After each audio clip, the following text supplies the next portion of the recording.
അച്ഛനും അമ്മയും മക്കളും സന്തോഷത്തോടെ ജീവിക്കുന്ന വീടുകൾ എത്ര മനോഹരമാണ്. എന്നാൽ ഇക്കാലത്ത് പല കുടുംബങ്ങളിൽ നിന്നും കേൾക്കുന്നത് നല്ല വാർത്തകളല്ല.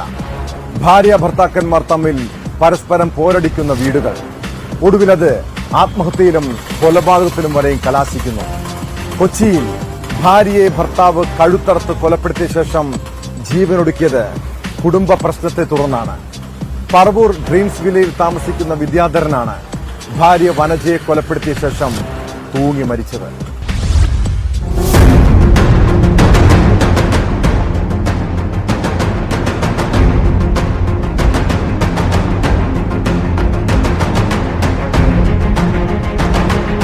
രണ്ടര വർഷം മുൻപാണ് കുടുംബം ഇവിടെ താമസം തുടങ്ങിയത്. എറണാകുളത്ത് സ്വകാര്യ ഏജൻസിയിൽ സെക്യൂരിറ്റി ജീവനക്കാരനാണ് വിദ്യാധരൻ. നന്ദ്യാട്ടുകുന്നം ഗാന്ധി മന്ദിരത്തിൽ ജീവനക്കാരിയായി വിരമിച്ചയാളാണ് വനജ. കാഴ്ചക്കുറവുണ്ടായതിനെ തുടർന്ന് മാനസികമായ ചില പ്രശ്നങ്ങൾ വനജയ്ക്കുണ്ടായിരുന്നതായി പറയുന്നു.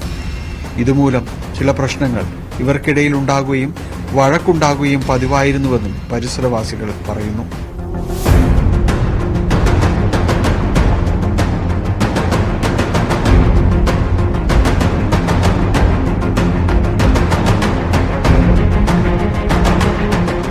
സമീപത്ത് വാടകയ്ക്ക് താമസിക്കുന്ന ഇവരുടെ മകൾ ദിവ്യ രാവിലെ ഫോണിൽ വിളിച്ചിട്ടും അമ്മയെ കിട്ടാതിരുന്നതിനെ തുടർന്നുള്ള അന്വേഷണത്തിലാണ് മരണവിവരം പുറം ലോകം അറിയുന്നത്. മറ്റൊരു മകൾ ദീപ ചങ്ങനാശ്ശേരിയിലാണ് താമസം.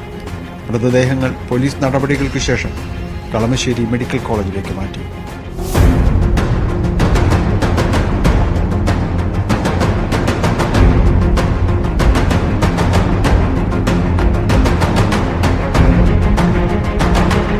ന്യൂസ് 18 കൊച്ചി.